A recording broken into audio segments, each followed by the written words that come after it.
Όταν κατέρευσε ο κομμουνισμός έπρεπε να οικοδομηθούν νέα συστήματα, τα καπιταλιστικά συστήματα στα ερείπια που άφησε ο κομμουνισμός.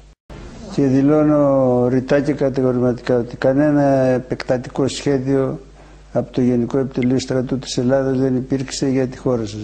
Και είχε αποδεχθεί ο Γρηγόροφ το όνομα Σλαβομακεδονία.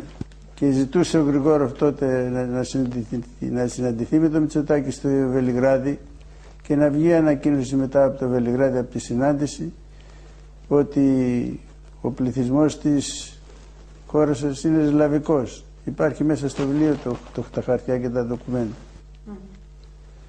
Και ο Μητσοτάκης δεν ήθελε, διότι τον εφοβέριζε ο Έβερτ, κατ' εντολή των Αμερικανών θα τον ανατρέψει.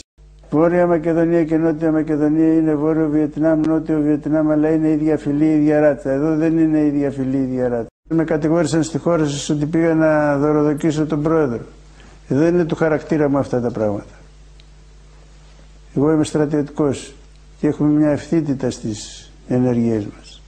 Εγώ ό,τι έχω να σου το πω θα σου το πω face to face. Και εν συνεχεία τους άνοιξε η όρεξη αφού γνωριστήκανε και θέλουν να πουλήσουν όπλα στα Σκόπια. Ένας κομμουνιστής Κατσούλας, κάτοικος Αθηνών, εδώ είναι τα στοιχεία του, ταυτότητά του, έκανε πρόταση στους δικούς σας τους Σκοπιανούς ότι όταν κλείσουν οι συμφωνίες για τα όπλα θα δώσει $1 εκατομμύριο και αυτά θα τα μοιραστούν, να προσέξει τώρα πως το μεταφράζω, έτσι. $1 εκατομμύριο και αυτά θα τα μοιραστούν με εντολές του Γρηγόροφ όπου θέλει. Καμία σχέση δεν έχει η ελληνική κρατική μηχανή με αυτή την ιστορία. Πρέπει να συνειδητοποιήσουν ποιο είναι το πρόβλημά τους. Γιατί το πρόβλημά τους δεν είναι η Ελλάδα. Το πρόβλημά τους είναι ο άλλος περίγυρος.